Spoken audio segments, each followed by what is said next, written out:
So what I typically do is combine some readings from the book and try to get involved in a conversation, a Q&A, a short Q&A expanding into a conversation about the book, me, the process, this world of independent publishing, where I am evolving with all of this and so forth. So I can tell you that before Alicia asked me, where did this book come from? And the answer is Silverbird Summer. Came along in my brain probably about 5 years ago. And I began writing it out of personal experience. Much good fiction is out of personal experience. And then really a combination of memory and imagination is what occurred.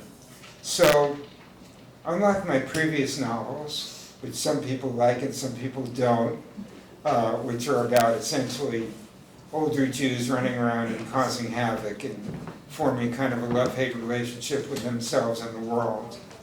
This book is about an 18-year-old woman during the summer of 1965.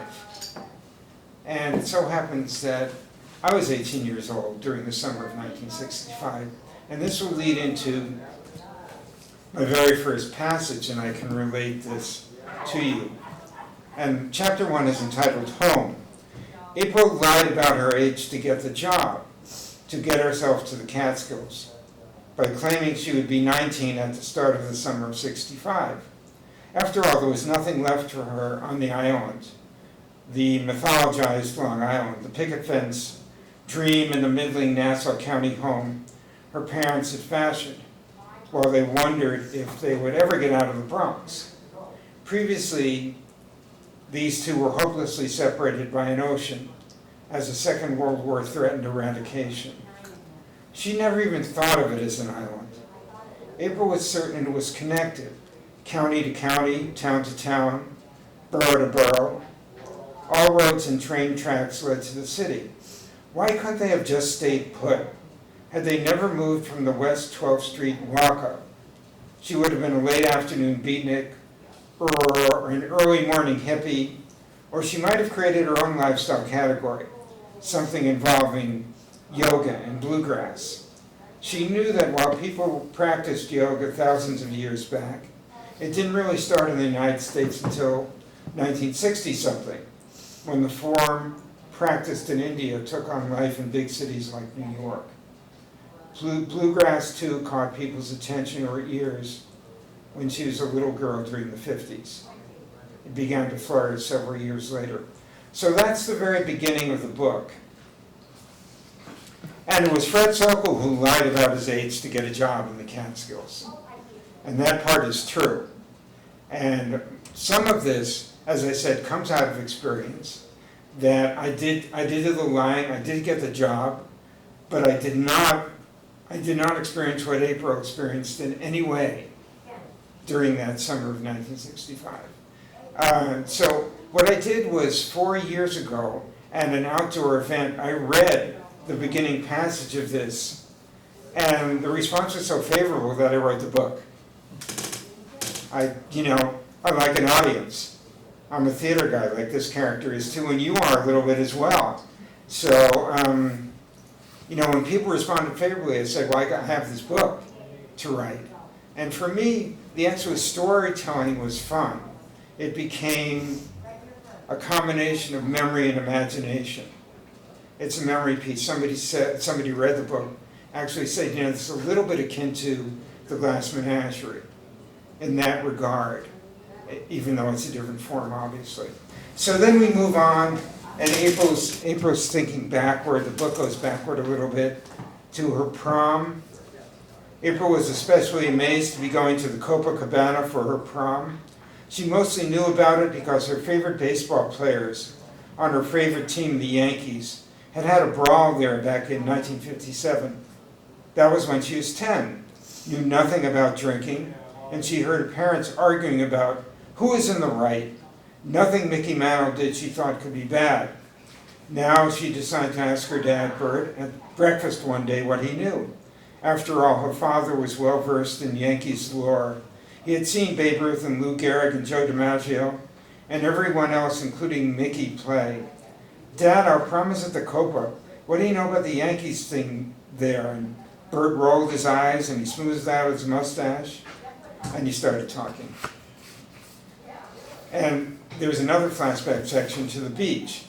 April grew up going to the beach, Jones Beach, parking lot 405. Through the tunnel, whooping loudly in hopes of an echo serenade to the women's changing area and excitedly onward toward the saltwater pool, the hot dog stand, the whitest sand ever, and the ocean. Ride the waves, that routine. And then she landed at Silverbridge. Nestled within a valley in the Catskills, the lodge run by Abby and Ben Silverbirch served as a vacation home for New Yorkers, Long Islanders, and people from places like New Rochelle, Mount Vernon, White Plains, Montclair. Silverbirch to April was a tree palace. She knew only these: oaks, maples, willows, and birch trees. Of course, the apple orchard by the tennis courts was a treasured spot. The accommodations were what her parents called rustic, but she loved the smell of the cabins. It meant simply to her the country. She first went there with her parents, and when she went there as a young adult, she ended up going to a place called Bagel City. Without returning to her room, a half-dressed April began the 30-minute walk toward Bagel City. She found this a comic name for a place in the rural Hudson Valley. It was easy enough to remember, though. April especially liked going there to see Viv, who operated the store. April had never really given much thought to it before, but it was certainly true that, for the most part, men ran businesses back home.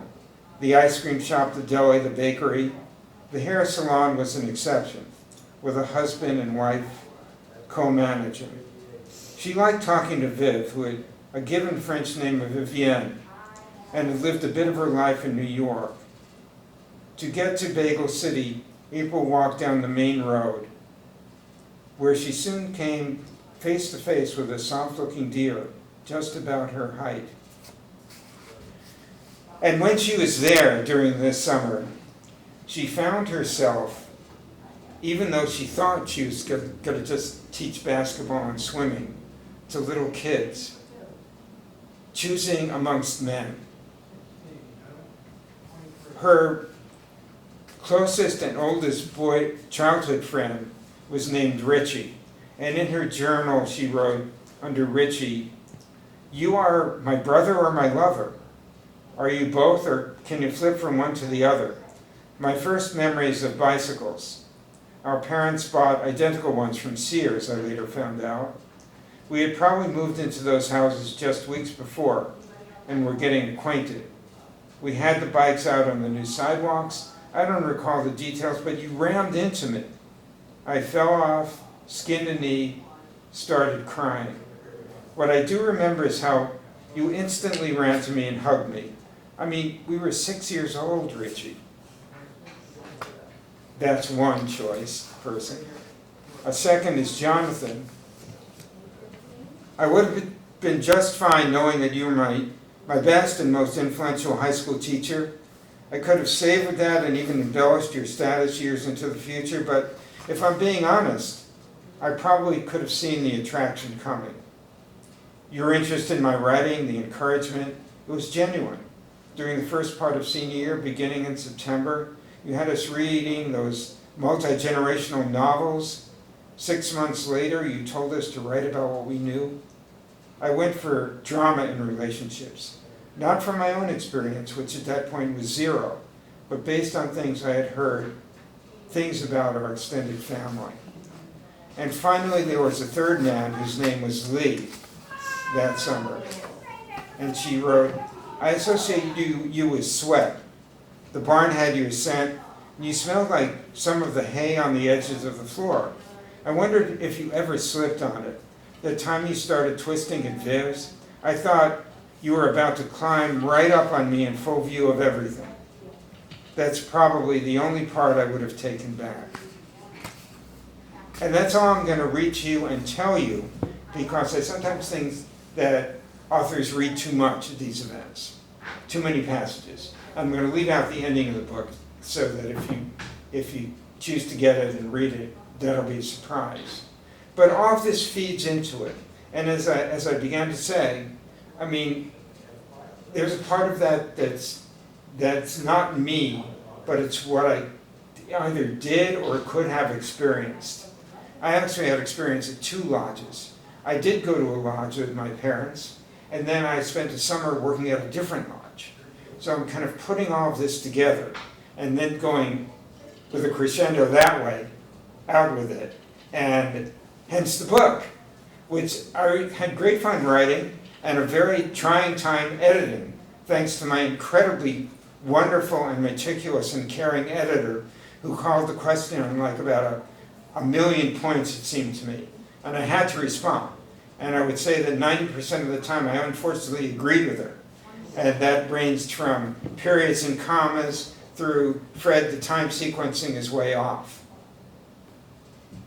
Now what do? Well, I couldn't put it on anybody else except myself to execute the fixes on these things, and I think I did.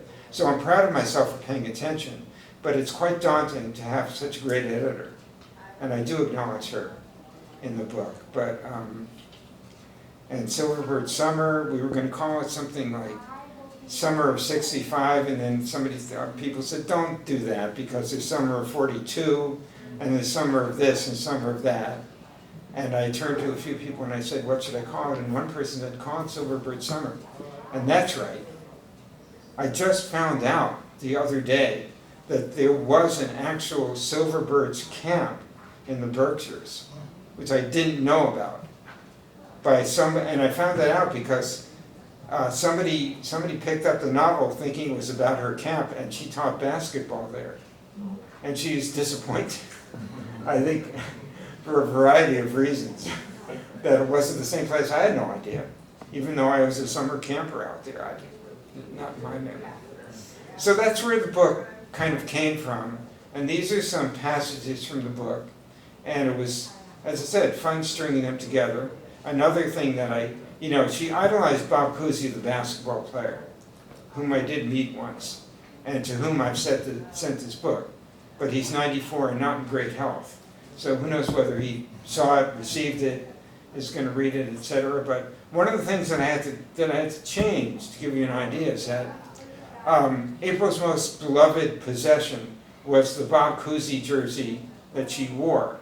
Even though she grew up in the New York suburbs, she came to idolize Bob Cousy, the Boston Celtic, and she had this jersey. So I was writing about the jersey and all this kind of thing, and my good editor said, guess what, Fred, they weren't making those jerseys then for sale. You're going to have to come up with something better than that. So I had her mom sew her the jersey. It's probably even better than homogeneous jersey. But so the wonderful person I've never met who did the artwork for the book managed to put the jersey on April. And the first cover did not include a basketball or basketball hoop. So that was the one thing that I said, why don't we put that in? And she did a great job with it. So very pleased with the cover.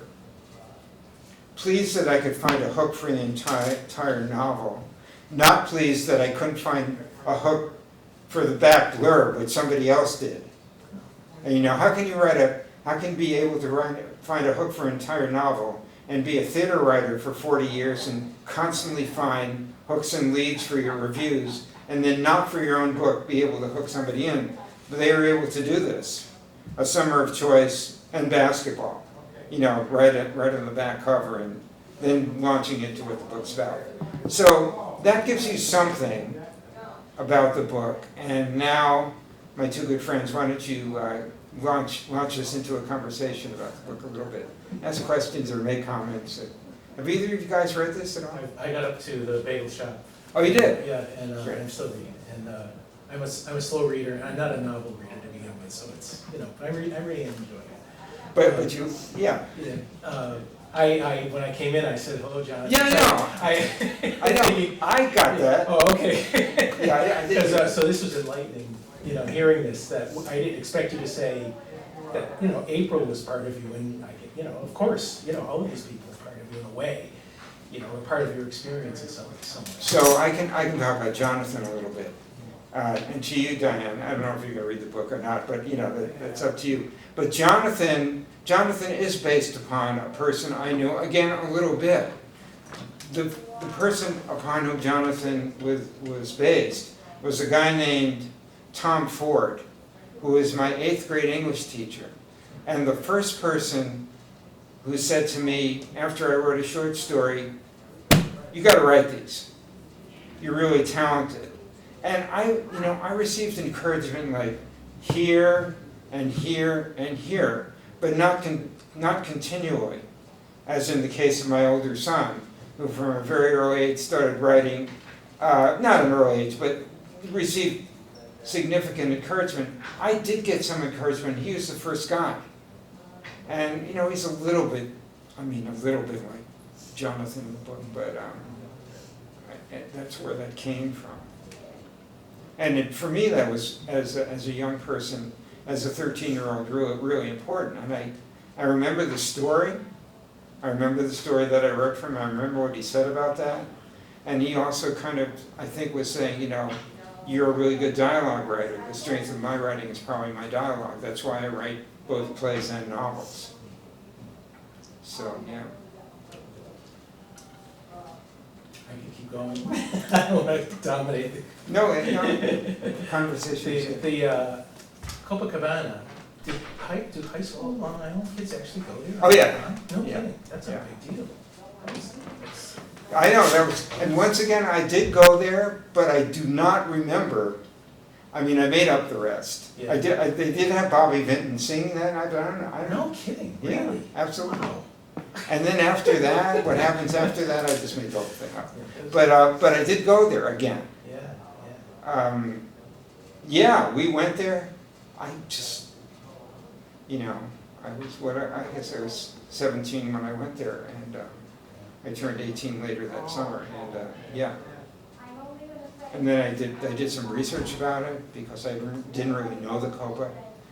I sort of remember that, and I don't really remember it, except that Bobby Vinton was singing, and that I went there with this young woman. For your prom? Yeah. That just astounds me. I mean, we went, our big thing was, having the prom in the gym, and then going out to a banquet facility somewhere, in Chicopee or something. And I mean, the Copacabana, it's like, that's with Bobby Vinton. It's just astounding from my imagination. Yeah. I never considered Yeah. anything like that. We had a dance, and then I'm not even sure now that we talk about it, which is which. I know I was there with this young man, Bobby Vinton, was singing, and it was associated with the prom. Wow. See, that's where you kind of get the fuzziness in fiction writing, and I'm fine with that. I mean, I wouldn't. Yeah. What happens after that, which you don't know about, is totally out of my head. It's none of that kind of stuff happened at all. But the fact that Jonathan was based on somebody, Viv is not. I made her up. Lee, I didn't get to the part where she gets involved with Lee, but I've met Lee in the book already, and I was wondering, where's this gonna go? Yeah, that was Because he fun. certainly made a strong It's impression. probably, as I said, a fun experience to write this. Yeah. To write this book, and in fact, I've started the sequel. The book, you'll find, either of you will find that there's, and this is the third book I've done this on, I leave them open, and I started writing the sequel, which is tentatively called April at 70. And I wrote about 40 or 50 pages, and it's clear to me that I've got to go backward. That I only have so much to say at this point in time. It was great to make the election, to write at 70, but I see that, I don't know what the proportion of flashback is going to be in the book, but I've got to do more. I just can't do the whole thing in April at 70. But I was prompted to do that, and my editor, who's so important to me, kind of said I was glad. I wanted to hear more about April, you owe it to us to say more about April. People have said that about characters in my other books as well, which is encouraging. It kind of serves as fuel for a writer to continue. If there's interest in the characters, and I'm a character and dialogue person. I was also interested in somebody's response who read this book and said, you know, it's not highly plotted, but I couldn't wait to see what was going to happen next. It's a nice juxtaposition, because I'm not really, at this point at least, I'll probably eat these words, at this point a high plotter. But I'm glad that people want to find out what's happening next. You know, and that it's not too static somehow, either through the characters and the dialogue and the scenes that I'm able to paint in these, so, yeah. Is that true with all your books? You don't have an outline, you just kind of go? I'm in between. My mentor, Linda Cardillo, who's a local novelist and was a publisher of one of my books, kind of says, there are people who write by the seat of their pants and there are the plotters. Well, I'm in the middle. I'm not a huge outline guy. I don't have the stuff all over the walls, which you've read about no writers do things, and the legal pads. I don't have that, but I do have an idea, and I do have some kind of a structure. It's not that I'm totally writing this stuff out of the blue, so I'm right in the middle of that kind of. I do some of it by the seat of my pants and brainstorming, but I do part of it through kind of a structure in my mind. And in terms of how I write, I'm also not a person who is rigidly writing every single morning, but I am a person who expects this guy to write something every day. And I have multiple projects. This has always been my story. For better or worse, I'm always working on multiple creative projects. It's not one. Some people have said, why don't you just do one? Well, it's not my style to just do one. So, you know, when I go home, sometime today, I'll be working on one of these things. I have a few plays, and I have 2 novels. And, you know, it's kind of like, I know that I'm always thinking about this, and when something occurs to me, I know that I'll go to one of these and I'll be working on it for a while. And if I'm productive, then that's fine. I get a little, if a day or two goes by and I'm not productive, then I'll say, question why you're doing this, the usual that we all do. Why are you doing this? Who are you anyway? And you're an imposter, and so on and so forth. But I'm not the kind of person who sets the clock up and it goes at the end. I wrote 1 line in 3 hours today. I'm a failure. I don't do that. And I've interviewed people as an arts journalist who did do that. And that would be kind of very hard for me. It would be very discouraging for me because sometimes you don't, it's not there. In terms of plotting, you say you don't plot.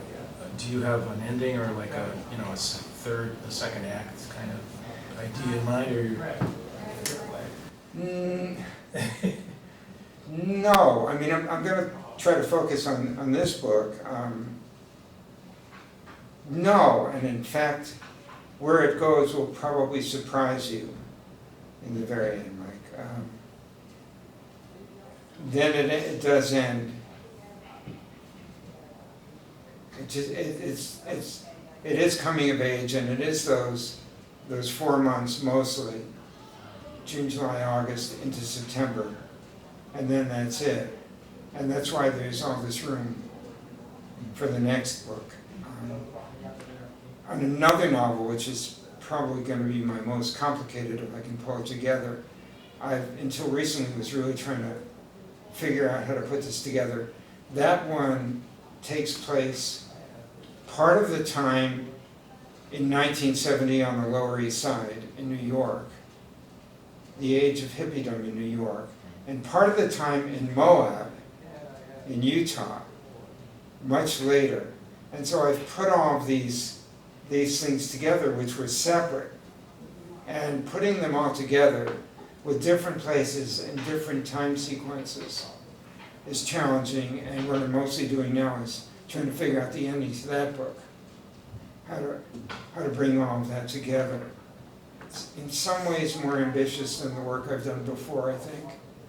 It's another level in terms of complexity, up from where I've been, I would say. That's about it for that, yeah. And then there's always, there are requests to return to the first two books, which are Mendo and Morris and Destiny. I brought along a couple copies of those to show people. Or I've been told that as a good writer, you need to bring along copies of your other books. So these were the first two books I wrote. Mendo and Morris, as it says on the back cover here I'm reading, is the story of two elderly shuffleboard players based in Springfield, Mass. Comic slice of life fare with musings and philosophizing. Topic of aging is inherent. And then this became a sequel of sorts to that, Destiny. And I thought I was done with these guys, even though I had written two plays to accompany this, which are utilizing the characters but very different. And then somebody said, "You're not done. You've left the character of Kylie right out there." And in fact, this one woman who was saying this to me said, "And in fact, you ought to write the next novel in the first person, in Kylie's name." She's telling me what I should be doing. And I'm hoping I'm done with these old Jews at this point.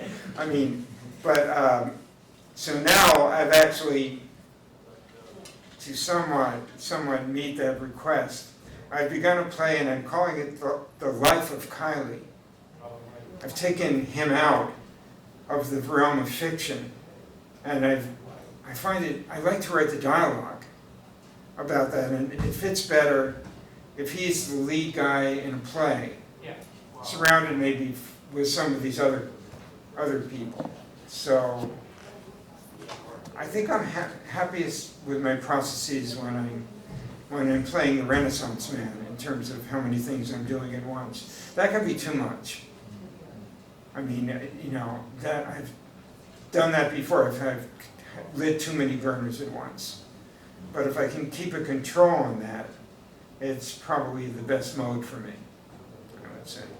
And I like teaching the acting workshop. She was in one of my acting workshops, which was fun. That's a whole other story, yeah. Michael, you can ask more questions. I have just one more comment, really, is I'm taken by the pace of life back then. The last page I just read, it was with Viv in the shop, and it was, I thought, this is just so true of this period where she meets April, or no, she knew April, but April's back, and she says, "Can you sit with me for a while and talk?" And it's like she's running a bagel shop. Who does that, And even throughout, they just kind of did things. It wasn't like there was an agenda, much of an agenda. It was like, well, let's go here. She was with Jonathan, and let's do this. Okay. And they go to I don't know, the tennis courts or something. I forget where they went. Correct. And maybe it's because they didn't have these. yeah, and things like it's this. just nice, to kind of Yeah, breathe, So, yeah, I was just, these things which I rely upon incessantly. Yeah. It's just watching people at the U.S. Open. Everybody's like looking at this, going there, taking pictures. We all do it. Yeah. And we don't have occasions like this even. Right. Or enough occasions that are just like this, with people sitting around talking and enjoying it. Yeah. So good. I'm glad you noticed that. Yeah. That's great. It's nice to hear you read too, by the way. It's nice to hear your inflection. Yeah, I mean, I'm afraid that I'm actually been told that I'm pretty good at this, and so people are now going like, "Where's the Audible book?" Well, I was wondering the same thing. Fred, you're a theater person, and this. I love your novel, but this is even better. So now I'm actually thinking about it. How do you do it? Where do I start with that? I don't know, but thank you for saying that, though. I was thinking of Burt Bacharach singing his own songs, It's just, there's just something about it. Well, I found It's just something. very moving. I don't know what it is, but it works. I have to say that, here's something about the book is filled with songs, and it used to be filled with lyrics, and people said, take out the lyrics, it's a nightmare. You're gonna be, the royalties on these things, the processes in these things, the procedures. And then somebody else said, I agree, and if you're so reliant upon the actual lyrics, then you're in trouble. It should be that the songs, which aren't a problem, if you mention song titles, should speak for themselves, and I think it worked. I made a fast decision and I said I'm taking the lyrics out, the lyric lines. I don't know whether that will stay, and I'm not savvy enough to understand that world of rights and all that kind of thing, so I quickly accepted that advice. I have a question. How much of your process is research and fact checking? More than I would have thought. Let's put it that way. And before I wrote these novels, I thought, well, I can, in all of the books. I was writing about the Blitz in one of the earlier novels, and somebody said, you got it wrong, you've got to go back and get it right. And so I had to research that. And some of the researching in this book as well. There's a section that comes later, very late in the book, that Michael will get to, and maybe either of you will get to, that I had to research and get it right, had to make sure that I got it right. So more than I would have thought. You think like you're writing these novels, they're very carefree and stuff like that, but everything has to be right. It's, the editor can only do so much. It returns to the self in terms of getting this right and getting it where it should be. So that's what I found. And in the novel I mentioned to you before, and I don't know what the name of that great big novel will be, but I had to research the Lower East Side on that. I've been to Moab a couple of times, but I had to make sure of what I was saying, even though it's not. And so hence, I marvel at my older son, who's a civil rights historian, who's writing books that I can never touch. The research is phenomenal in terms of how much there is and how to do that, even physically how to do that. I wouldn't even know where to start. I wouldn't have the patience. For me, it's like this little voice inside of me saying, have the patience to do this. Go do the research, do some Googling, do some hard book research, whatever it takes, so that you get it right. And even then, I'll find things that are in the time frames that are a little bit askew. And I think I know these. pretty well.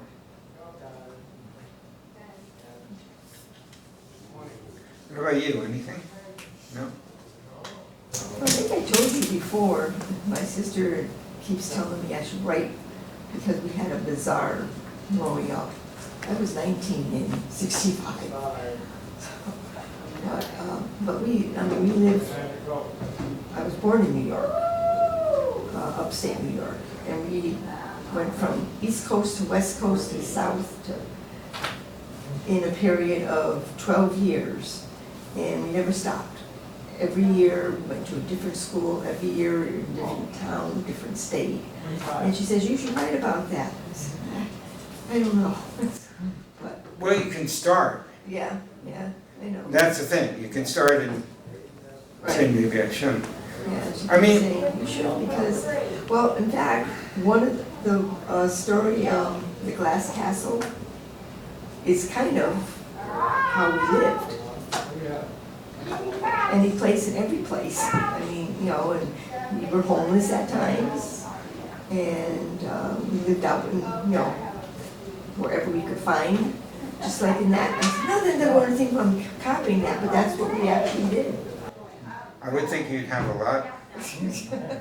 I mean, in my case, it was, the people who influenced me, writers like John Updike, who wrote about Pennsylvania and then about Ipswich, mostly the two places that he lived, and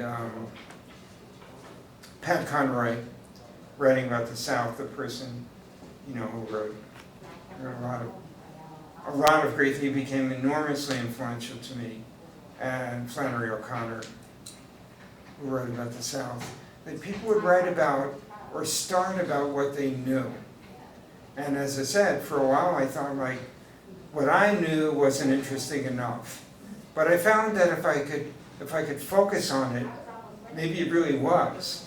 And if I could do a good job, and just because it was not calamitous, didn't mean that it wasn't intriguing. On a certain level, it could be intriguing. Pat Conroy, I was thinking Prince of Tides is the most popular, and The Great Santini. And then I've read almost everything that he wrote. I unfortunately discovered him a couple of years after he died, which was not all that long ago. But I mean, his combination, he's written nonfiction as well, is, it's very beautiful, and it takes you to a place. I mean, he knew Charleston, he knew the South, and he writes well about New York as well, where he lived for a while. Updike always brings you right to the 50s and 60s in kind of, not poor Pennsylvania, but working class Pennsylvania, and then to a very different Ipswich, where he was for the later part of his life. So those people, really important to me. And I'm finding that there was more to my life, and it might take a little while longer. It doesn't jump out at me. But in your case, you can focus on all kinds of things, I think. We all can. I know the best time that I found was when I was living down south, because, well, like you said, everything was slow and easy. Nothing was rush.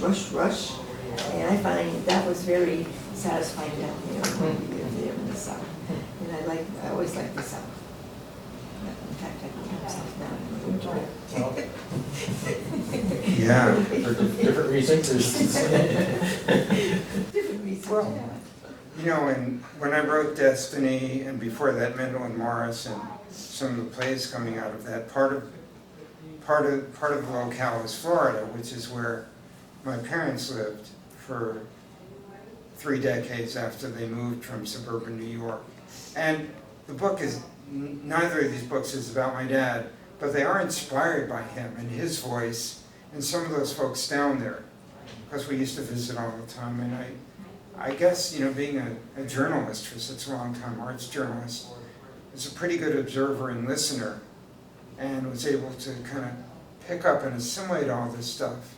Who knew that decades later it would fly out of me in terms of fiction writing? Maybe this guy Tom Ford, the forerunner of Jonathan, knew that. There are a few other people in my life who are like that, and I should mention them as well. And I was doing a PhD program, and I was carefully chosen because it was really the kind of program designed for people who wanted to be multidisciplinary, which I was, combining social sciences with the arts. And it was also for atypical learners. There were colloquial but no required classes. And I had one person on that committee who happened to be my chair, whose name was Caroline Schrodes. And she, at first was a psychologist. And then she moved on to becoming an English literature person, an American literature person, who taught at San Francisco State, was a chair during a very volatile time, and one of the pioneers of a form called bibliotherapy. Bibliotherapy is a kind of identification with characters in fiction as a therapy, towards a therapeutic means. And I became fascinated with that and with her. And she, at some point, and I wrote a short novel as part of my work as a PhD student, part research, part studying education, part studying authority, part creative. And I wrote this short novel, and she said, at that time, and this was in the mid-70s, she said, "Fred, you're writing better dialogue than most of the people in the country." And I was like, "What are you talking about?" And she said, "Believe me, you are, and you need to do this at some point in your life."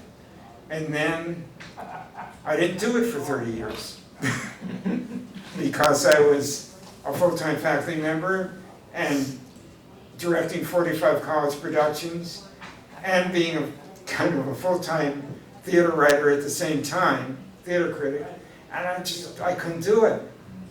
You know, I'd write a little bit and then that kind of all gradually closed down. My family, my sons, leaving, and I was like, I think I can do this. But she was one, this guy Tom Ford, Caroline Schrodes was another one, and then some of the people I cited in the acknowledgement section of Silver Birch as well. But it wasn't like this stream of people. I guess I was lucky, not lucky enough to have somebody constantly saying, do it, do it, do it. But a few people who said it, who were like, you need to do this. I'm talent for doing this. So I'm gratified to have those people in my life.